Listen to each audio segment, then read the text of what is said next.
Très bien. Donc on va commencer, et c'est moi qui vais commencer, donc avec les hypercalcémies en pratique de ville. En fait, cette année, on a choisi de faire le programme avec nos collègues de médecine de ville, et on a choisi 2 ou 3 thématiques qui nous semblaient pertinentes, parce que ce sont des thématiques qui sont fréquentes, hein. L'hypercalcémie, l'hypertension artérielle secondaire, et ça, fréquent. Alors, soit par la médecine de ville, nos collègues nous envoient les patients pour hypercalcémie, qu'est-ce qu'on fait avec? Soit via les urgences. Et je sais qu'il y a des urgentistes dans la salle, donc c'est parfait. J'ai essayé de faire quelque chose de synthétique et qui, j'espère, sera clair pour que vous puissiez avoir des repères donc, en ville. Alors, l'hypercalcémie, je vais d'abord vous la définir. L'hypercalcémie, c'est une calcémie qui est supérieure à 2,63 millimoles par litre. Et on la définit comme modérée à sévère quand elle est entre 2,6 et 3 millimoles. Entre 3 et 3,5 millimoles, elle commence à devenir sévère. Elle est très sévère quand elle est supérieure à 3,5 millimoles, ou parfois qu'on appelle la crise hypercalcémique, où il peut exister donc des dysfonctionnements de plusieurs organes associés à cette hypercalcémie. Alors la calcémie totale, quand vous mesurez dans le plasma la calcémie, vous avez une calcémie qui est finalement constituée de 2 parties. Le calcium ionisé, qui est la partie active, et puis le calcium lié principalement donc, aux protéines, à l'albumine. Une petite partie sera complexée avec des anions. Dans certaines situations, quand vous avez des patients qui sont dénutris ou des patientes enceintes, il y a des modifications de cette calcémie totale, et donc c'est mieux de faire le calcium corrigé à l'albumine. Vous avez une augmentation du volume plasmatique. Les femmes enceintes ont une augmentation de l'excrétion urinaire par augmentation de la filtration rénale. Et donc, dans ce cas-là, vous allez avoir la calcémie totale que vous mesurez dans le plasma qui va être abaissée, mais la calcémie ionisée, la calcémie active, elle sera stable. Donc, c'est important de faire bien attention à ces situations. Si vous avez des patients dénutris, une femme enceinte, on calcule la calcémie corrigée. Alors juste un petit rappel, comment ça fonctionne le métabolisme phosphocalcique. Quand vous avez des variations de calcium, ce calcium va agir sur des récepteurs situés au niveau des parathyroïdes. Vous savez, les parathyroïdes, elles sont au nombre de 4, elles sont situées derrière la thyroïde. Elles ont donc des récepteurs qui sont sensibles au calcium. En fonction des variations de calcium, vous allez avoir plus ou moins de sécrétion d'hormones parathyroïdiennes. Quand la calcémie va diminuer, vous allez avoir une augmentation de la PTH, de la parathormone, et cette parathormone, elle va avoir plusieurs lieux d'action.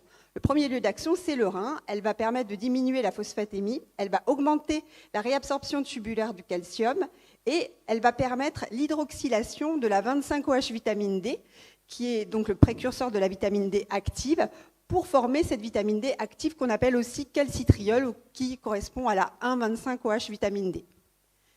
Cette vitamine D active, elle va agir sur des récepteurs à la vitamine D au niveau intestinal pour favoriser l'absorption du calcium. Et enfin, la PTH, elle va également agir au niveau des os et elle va activer la résorption calcique.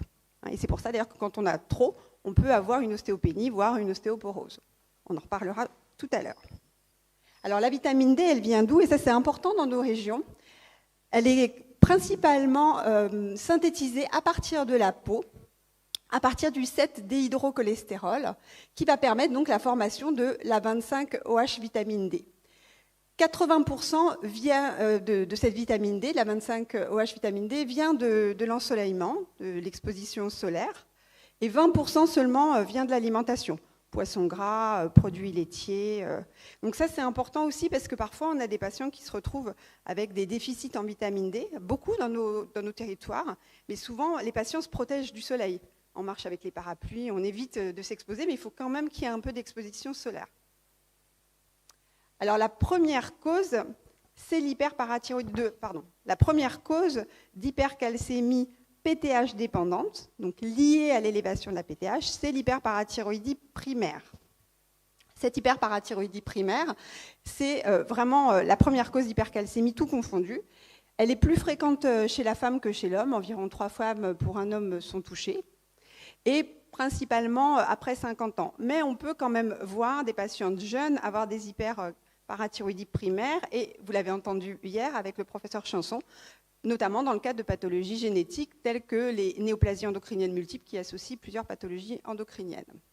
La plupart du temps, c'est lié à un adénome, et donc quand on va faire le diagnostic d'hyperparathyroïdie primaire, on va s'acharner à trouver la lésion en cause, parfois hyperplasie, et principalement dans les pathologies génétiques, on l'a vu hier, parfois adénome multiple, mais quand même très rarement, et heureusement, très rarement, un carcinome parathyroïdien dans moins de 1% des cas. Alors, le diagnostic biologique, il se fait sur l'élévation de la calcémie, donc on a une hypercalcémie. De manière assez fréquente, on a une baisse de la phosphorémie. Vous avez vu tout à l'heure, je vous ai dit, ça va baisser la phosphatémie dans le sang, la PTH. Donc on aura une baisse de phosphore. Alors, ce n'est pas tout le temps présent, mais quand même, dans à peu près 50% des cas, on a cette baisse de phosphore. Donc vous avez une hypercalcémie, une hypophosphorémie. Vous aurez une augmentation de la calciurie, on l'a vu tout à l'heure. Et puis, forcément, l'élévation de la PTH. Ou alors, vous pouvez avoir, c'est ce qu'on voit le plus souvent, une PTH élevée, ou alors elle est anormalement normale par rapport à l'hypercalcémie. Alors, il y a pas mal de questions. Souvent, quand on nous envoie des patients, une des questions qu'on a fréquemment en médecine de ville, c'est écoute, j'ai une calcémie quasiment normale, subnormale, mais par contre, j'ai une PTH à 2 fois la normale. Je ne sais pas, qu'est-ce qu'on fait? Donc ça, c'est vraiment une question que vous nous posez souvent. Alors effectivement, il y a des causes d'élévation de PTH secondaires, et ce n'est pas forcément donc, des hyperparathyroïdies primaires. Il faut savoir les éliminer. Donc vous avez des causes médicamenteuses, les diurétiques, le lithium, on va en reparler, c'est un peu à part, les anticonvulsivants, le dénosumab qu'on utilise dans l'hypercalcémie maligne, les biphosphonates qu'on peut utiliser dans l'ostéoporose, les inhibiteurs SGLT2 et les inhibiteurs de la pompe à protons. Quand on a une hypercalciurie, parfois par excès d'apport, on peut également avoir une élévation secondaire de PTH. Ce qu'on voit le plus souvent, c'est quand même l'hypovitaminose D. Quand vous avez des vitamines D un peu basses, réactionnellement, vous allez avoir une élévation de la PTH. L'insuffisance rénale, on va en parler tout à l'heure, les malabsorptions, les désordres du métabolisme phosphate, ça c'est quand même beaucoup plus rare, c'est pathologies génétiques, et puis le peu de prise calcique. Alors, les formes génétiques, on en a parlé hier. Donc, c'est principalement les néoplasies endocriniennes multiples. Alors, on l'a développé hier, je ne vais pas y revenir en détail, juste pour vous rappeler. Donc, dans la NEM1, l'hyperparathyroïdie primaire est quand même fréquente. Donc, pensez-y quand vous avez l'association d'une hyperpara avec un adénome à prolactine ou une tumeur endocrine gastro-pancréatique. Alors, avant-hier, je crois que c'est André dans mon service m'a appelé pour me dire il y a la gastro qui nous a appelé. Une patiente est hospitalisée pour une tumeur du pancréas, mais quand j'ai vu le bilan d'entrée, il y a une hypercalcémie, puis a priori, elle a un antécédent d'adénome hypophysaire. Bon, là, probablement qu'on est en présence d'une NEM. La NEM2A, donc, qui peut associer l'hyperparathyroïdie primaire, le FEO et le cancer médulaire de la thyroïde, plus rarement la NEM4, qui se déclare chez un patient plus âgé. Et puis, alors, c'est quand même rare, mais voilà, ça existe, les hyperparathyroïdies primaires associées à des tumeurs de la mâchoire. Ça, c'est vraiment des formes génétiques graves parce que très souvent, dans 20% des cas, on a un carcinome parathyroïdien qui compose cette hyperparathyroïdie primaire, donc il faut savoir y penser. Et puis enfin, on a des formes isolées familiales. Alors l'insuffisance rénale, quand vous avez une insuffisance rénale, vous allez avoir une hypocalcémie par déficit de vitamine D active, et donc on aura une hyperparathyroïdie secondaire réactionnelle avec une élévation de la PTH, mais pendant longtemps, la calcémie va rester normale. C'est une réaction logique qui se produit, mais si on ne fait rien, si on laisse cet état d'hypocalcémie et cette réaction-là, au bout d'un certain temps, les parathyroïdes elles vont s'autonomiser, on va se retrouver avec une hyperplasie des parathyroïdes, et donc ce qu'on appelle l'hyperparathyroïdie tertiaire, que vous voyez chez les patients insuffisants rénaux depuis longtemps, et qui peut entraîner donc une hyperparathyroïdie avec parfois des calcémies et des PTH très augmentées. Alors un diagnostic différentiel qui est rare, mais enfin qu'on retrouve quand même, qui sont des maladies autosomiques dominantes qu'on appelle l'hypercalcémie hypocalciurie familiale. Alors c'est quoi l'hypercalcémie hypocalciurie familiale? Donc c'est des pathologies qui touchent le récepteur dont je vous ai parlé tout à l'heure, le récepteur sensible au calcium qui se situe à la fois sur la parathyroïde et sur le rein.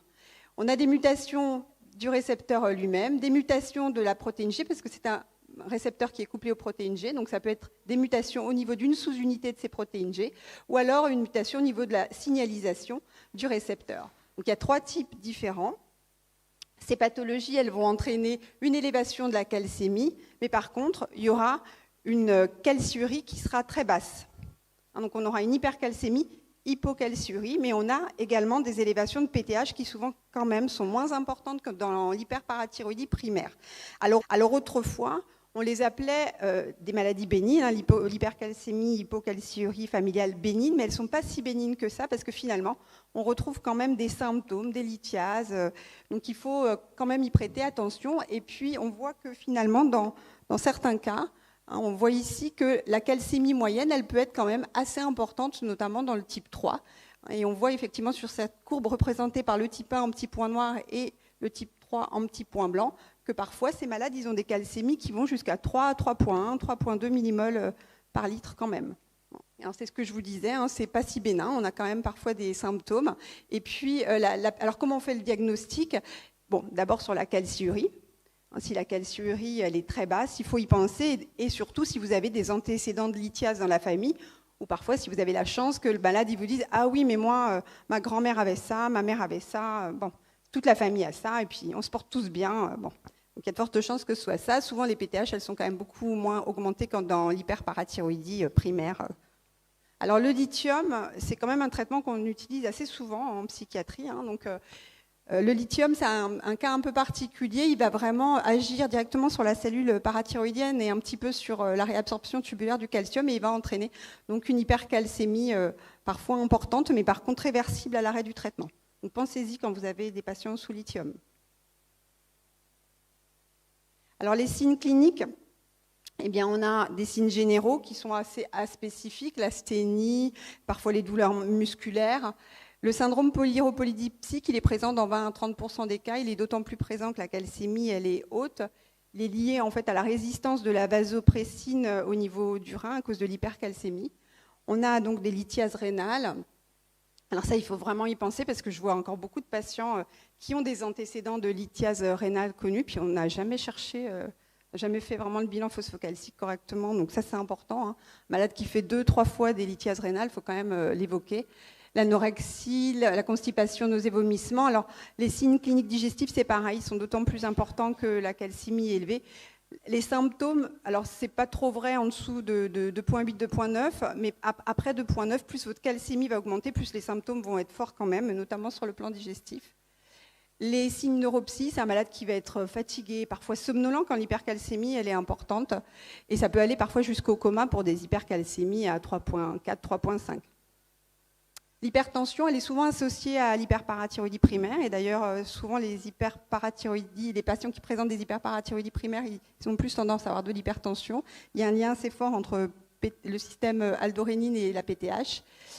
Quand on a une hypercalcémie sévère, on peut avoir des troubles cardiaques avec raccourcissement du QT, des troubles du rythme, voire un arrêt cardiovasculaire. Donc ça peut être vraiment potentiellement grave. Et puis il faut penser qu'à long terme, si on la laisse évoluer, elle peut... Je vous ai dit que la PTH allait agir sur la résorption rénale, elle peut entraîner une ostéopénie, voire une ostéoporose. Donc c'est important de penser à faire les ostéodensitométries chez ces patients-là. Alors le diagnostic étiologique en Guyane, c'est principalement quand même sur l'échographie, qui est un bon examen de première intention quand il est fait par des opérateurs qui savent bien faire l'écho. Donc c'est des lésions pour nous qui sont assez typiques, hein, et quand du coup on a la lésion présente, on est quand même assez content. Mais parfois, on a des lésions qui ne sont pas présentes au niveau des sites habituels, qui sont ectopiques. Dans ce cas-là, il faut des examens de deuxième intention. Alors en métropole, souvent, mes collègues, je pense, font l'écho et la scinti-MIBI, mais nous, ici, on n'a pas de service de médecine nucléaire. Donc, quand on ne trouve rien en écho, parfois, on peut demander soit une scinti en faisant un Evassan, et vous savez comme moi que c'est toujours compliqué, juste pour un examen, d'envoyer son malade faire un Evassan aux Antilles ou à Paris. Mais bon, on peut demander la scintigraphie MIBI, qui est un bon examen de dépistage sur un adénome unique, un peu moins sur les hyperplasies. Et puis ici, on a tendance quand même, nous, à demander assez facilement l'IRM, qui est un bon examen quand, pareil, il est fait correctement. Et on a cette chance, c'est qu'on a des radiologues qui jouent le jeu. Donc quand on ne le trouve pas à l'écho, souvent, nous, on demande l'IRM. Après, si on n'est pas en Guyane, on peut aussi demander une TEP choline, qui est un examen qui est de plus en plus étudié, qui a une bonne sensibilité et spécificité. Alors, il est plus coûteux quand même que la scintigraphie MIBI et peut-être plus difficile à trouver même en métropole. C'est un examen qui est peut-être moins facile à obtenir que la scinti toute seule. Le scanner, alors c'est pareil, ça peut, comme l'IRM, être un examen de deuxième intention, notamment dans les cas de réintervention pour des hyperparathyroïdies qui récidivent après une première chirurgie. Et puis, nous, ici, on fait aussi maintenant assez facilement la cytoponction dans la lésion, et notamment, parfois, on peut avoir des lésions dans la thyroïde au lieu d'être à l'extérieur de la thyroïde. Et dans ce cas-là, ils peuvent être confondus avec des nodules thyroïdiens. Donc, on pique dedans, et puis on rince notre aiguille et on dose la PTH dans le liquide de rinçage. Ça, c'est quand même assez facile à faire. Et puis, on a un labo qui nous rend les résultats très vite, quasiment dans les 2 heures qui suivent. Donc, ça peut être aussi une solution quand on a un doute. La prise en charge, alors le traitement, il est la plupart du temps chirurgical. L'idéal, c'est d'avoir localisé l'adénome, parce que c'est quand même dans 80% des cas un adénome unique. Donc, si on l'a bien localisé avec l'échographie ou un examen associé, eh bien, on peut l'envoyer au chirurgien pour faire une cervicotomie minimale invasive. Alors, qui on opère finalement? On opère assez facilement quand le malade il est symptomatique, quand il a une ostéoporose, quand il a des fractures vertébrales, quand il a fait des lithiases, quand il a une insuffisance rénale. On n'opérera peut-être pas si le patient il a plus de 50 ans, qu'il n'a pas de symptômes, que l'hypercalcémie est modérée. Là, peut-être que on va dire on surveille. Mais dès qu'il est symptomatique ou qu'il a moins de 50 ans, il faudra, dans l'idéal, proposer la chirurgie, surtout si l'adénome il a été localisé. Et s'il n'a pas été localisé, ce qui peut nous arriver, on ne trouve pas, malgré les examens, on peut demander au chirurgien de faire une cervicotomie exploratrice. Il ouvre le cou et va vérifier toutes les parathyroïdes. Alors les principaux traitements, ça nous arrive quand même souvent d'avoir des personnes âgées qui ont des contre-indications à la chirurgie et où on se dit on ne va pas le mettre sur une table opératoire. Dans ce cas-là, on propose des traitements. Alors, et également dans l'hypercalcémie importante, avant d'opérer, il faut faire baisser la calcémie. Dans ces cas-là, on propose toujours une hydratation. Ça, c'est vraiment le traitement de base pour les hypercalcémies, notamment sévères. Après, on peut proposer le Cinacalcet, qui est le Mimpara, que vous connaissez, puisque souvent les insuffisants rénaux en ont dans leur traitement. Entre 30 et 90 mg, 2 à 3 fois par jour. Ça, c'est une question que vous me posez souvent. À combien on met le Mimpara? On augmente toujours régulièrement et progressivement en fonction de la tolérance. La calcitonine, ça c'est principalement dans les hypercalcémies qui sont sévères avant les chirurgies. Si on a des calcémies à 3,3, 3,4, on va s'acharner à faire baisser la calcémie parce que alors nous, nos anesthésistes, alors c'est peut-être pas pareil à Paris, mais ils n'opèrent pas nos adénomes parathyroïdiens si on a des calcémies qui restent supérieures à 2, 9, 3. Il faut les faire baisser en dessous, sinon ils ne sont pas opérés. Donc dans ce cas-là, on peut utiliser la calcitonine, mais qui souvent entraîne une tachyphylaxie au bout de 2-3 jours. Donc c'est vraiment un traitement qu'on utilise de manière courte, rapide. Les biphosphonates, ça reste quand même ce qu'on utilise le plus. Vous connaissez la Redia, le Zometa, donc on le fait en cure. La dose, ça dépend. Alors le Zometa, c'est 4 mg. La Redia, ça dépend du taux de calcémie et de la fonction rénale. Et le denosumab, alors nous on ne l'utilise pas, mais dans la littérature, c'est de plus en plus décrit dans l'hyperparathyroïdie primaire avec calcémie sévère. C'est un anticorps monoclonal de Rancle qui est un facteur sécrété par l'os qui va permettre d'augmenter les ostéoclastes, donc la résorption osseuse. Alors, pour les étiologies maintenant qui sont PTH indépendantes, donc vous avez une hypercalcémie et votre PTH, elle est complètement freinée. Dans ce cas-là, c'est très important de bien interroger vos malades. Alors là, on va s'acharner à chercher une cause principalement néoplasique. Donc là, il faut examiner son malade et bien l'interroger. C'est quand même souvent des malades qui sont symptomatiques. Alors les étiologies, donc principalement les cancers, soit c'est une hypercalcémie, ce qu'on appelle humorale maligne, liée à une sécrétion de PTH-RP, donc ça ressemble à la PTH, mais ça n'en est pas, mais elle a les mêmes actions. Soit c'est des métastases ostéolytiques qui entraînent l'hypercalcémie. On le voit dans 2 à 20% des cancers, en fonction du type de cancer. Vous avez des cancers qui métastasent plus facilement au niveau de l'os, le poumon, le rein, le sein, la thyroïde, et puis d'autres un petit peu moins. Et puis les hémopathies telles que les lymphomes également, il faut y penser. Les granulomateux, c'est quand même plus rare et en général, on a quand même un contexte clinique, la sarcoïdose, coccidioïdomycose. Donc, il faut y penser, mais en général, c'est un contexte, la tuberculose qu'on a beaucoup ici. Alors, tout ce qui est granulomatose, la tuberculose, etc., c'est lié à la sécrétion de la vitamine D active. Il fabrique plus de calcitriol. C'est le mécanisme de l'hypercalcémie. Alors là, je vous ai résumé un petit peu ce que je viens de vous dire. Donc vous avez Les causes donc liées au cancer avec une augmentation de la résorption osseuse, avec notamment l'axe paranéoplasique, la libération de PTHRP, et puis les granulomateuses, où là c'est un autre mécanisme, on augmente le calcitriol. Alors la prise en charge de l'hypercalcémie maligne, une fois que vous avez fait le diagnostic, si c'est effectivement une hypercalcémie dans le cadre d'un cancer, c'est la prise en charge du cancer, mais par contre il faut quand même prendre en charge. Alors je suis désolée, je pense que vous ne voyez rien en fait au fond sur le tableau, parce que c'est tout petit, mais... Donc, en gros, sur l'hypercalcémie des cancers, eh bien, il y a plusieurs attitudes. Soit c'est des hypercalcémies modérées, chroniques, il n'y a pas beaucoup de symptômes, on laisse, on hydrate un peu. Soit c'est modéré à sévère, et là, il y a des symptômes, et on utilise les mêmes traitements que ceux que je vous ai cités tout à l'heure, enfin les biphosphonates, ou alors l'anticorps monoclonal, le denosumab. On peut également utiliser la calcitonine parfois, mais bon, ce qui est le plus recommandé, c'est quand même biphosphonate et denosumab. Et puis, pour tout ce qui est granulomatose, on utilisera plus volontiers les glucocorticoïdes, et si vraiment ça ne fonctionne pas, les biphosphonates et le denosumab. Donc, en gros, retenez que pour l'hypercalcémie dans les cancers, c'est quand même beaucoup biphosphonate, denosumab. Si l'hypercalcémie est importante, toujours l'hydratation. Et pour les granulomateuses, plutôt la corticothérapie.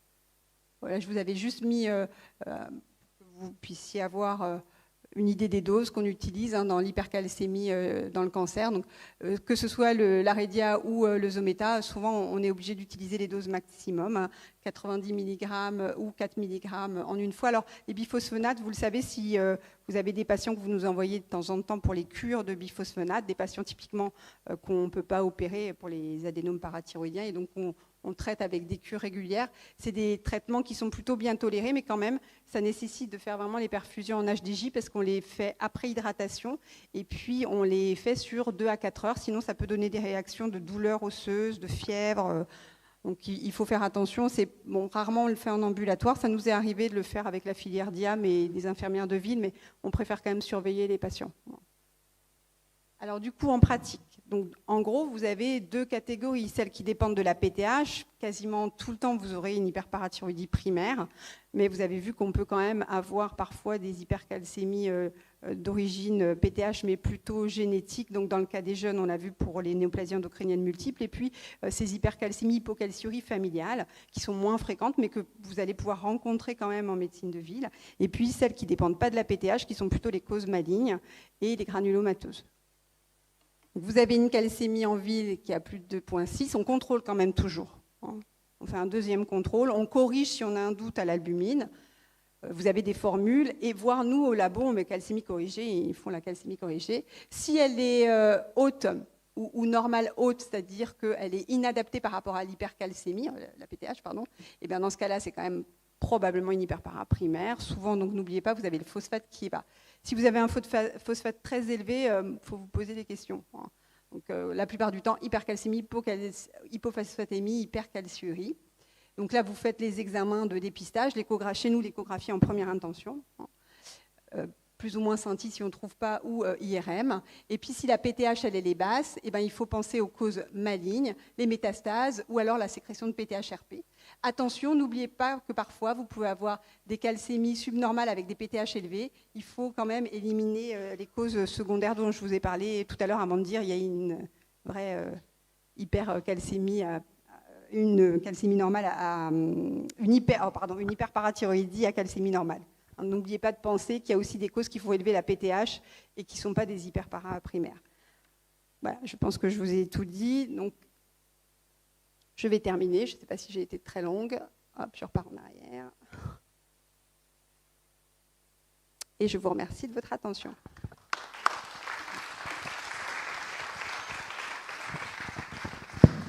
Du coup, pour les médecins les médecins généralistes et les urgentistes qui sont dans la salle, c'est plus clair ? Ouais.